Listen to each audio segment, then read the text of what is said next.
Welcome to Soul Notes. I'm glad you're here. I have a quick share to start out with this morning. We went to dinner. As you know, we have a new granddaughter, and we went to dinner with Scott, Jordan, and Nora last night. And so this was our first time out with them, and she did great. And we all just took turns, walking, rocking. And this is Scott holding her. So I think she's 6 weeks old now, 5 or 6 weeks old.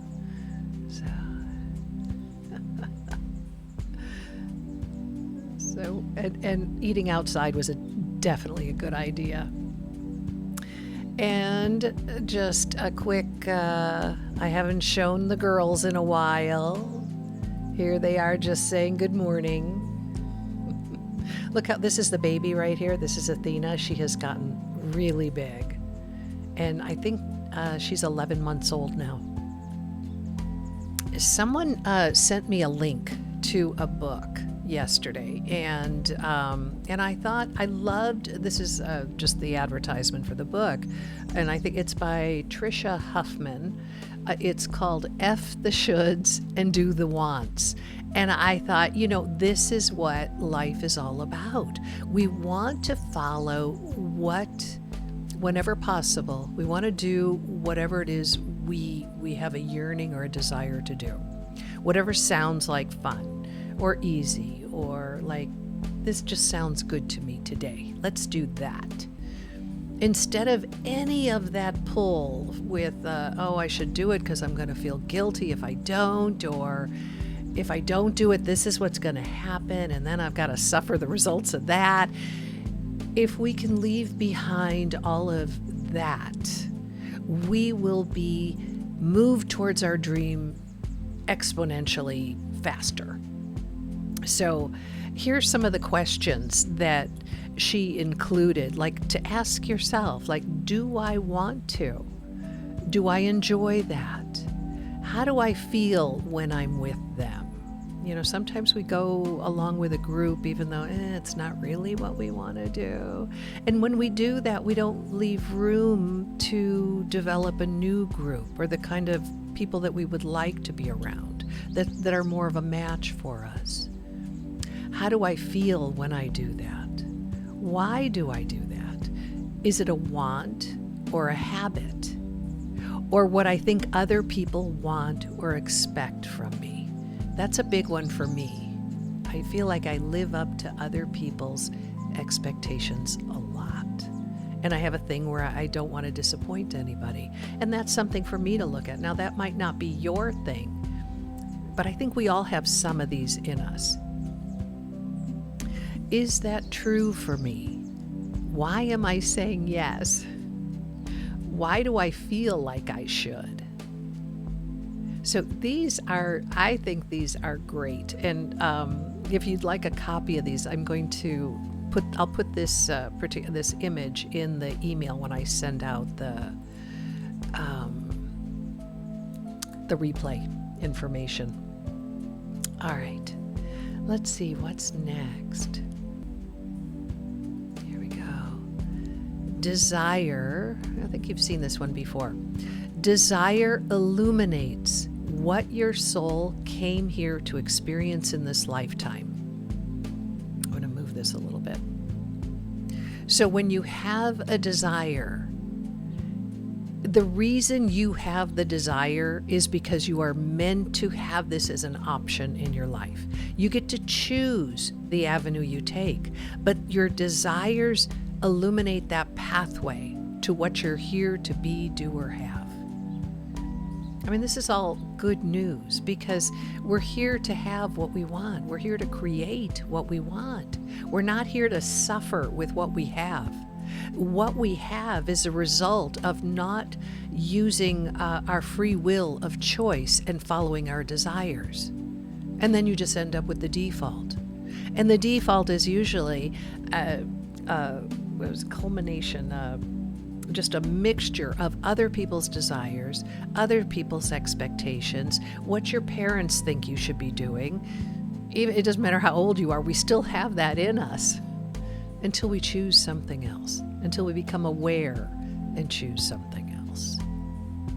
Desire illuminates what your soul came here to experience in this lifetime. I love the colors in this. Let's see, the next one. Yearning and longing are indicators of why you are here. So what do you yearn to be, do, or have? What do you long for? You know, I tend to say, what is it you want? And oftentimes we have a hard time getting in touch, like using the word want. Like, I really want this. Well, I really want chocolate ice cream. It's like, it's not a deep want. You know, we look at want as a superficial thing. What do I want to do next? But if you can get in touch with a feeling of that longing within you, you know, let's take a moment. Let's just do this right now. Let's take a moment.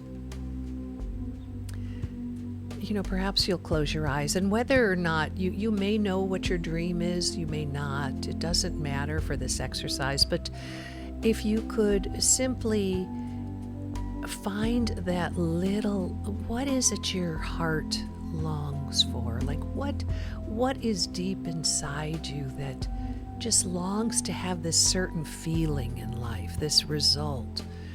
So it might be a feeling, it might be an image that you have of something you really long for. Maybe it's companionship. You know, maybe you just feel this deep inner calling and you want to, you know, rescue senior dogs, or perhaps you want to work in another country and help, you know, children who have been abandoned through poverty.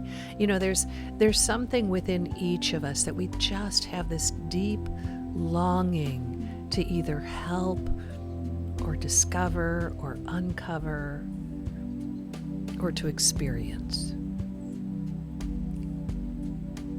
And I want to add, this is something that comes without guilt. So if you're noticing a feeling coming up within you that makes you feel like, well, why should I have that when all these people struggle? If there's the yearning for that, let go of the idea of other people struggling. You accomplishing or attaining whatever that little thing is or big thing that you yearn for will help people out of their struggle. That's the reason it's connected. In your mind, it's connected to the idea of struggle. You will help people out of their own circumstances by you attaining what you are yearning for. So when you notice those thoughts that bring up this feeling of, well, I shouldn't get that because of this, or I don't deserve that, that is probably the exact thing you want to bring about in your life that would be most helpful for your puzzle piece to fit in the giant puzzle of life. It's what you're here for. And once this is attained, there will be more after that. What you are doing right now by getting in touch with this yearning is giving a very clear path for life to follow.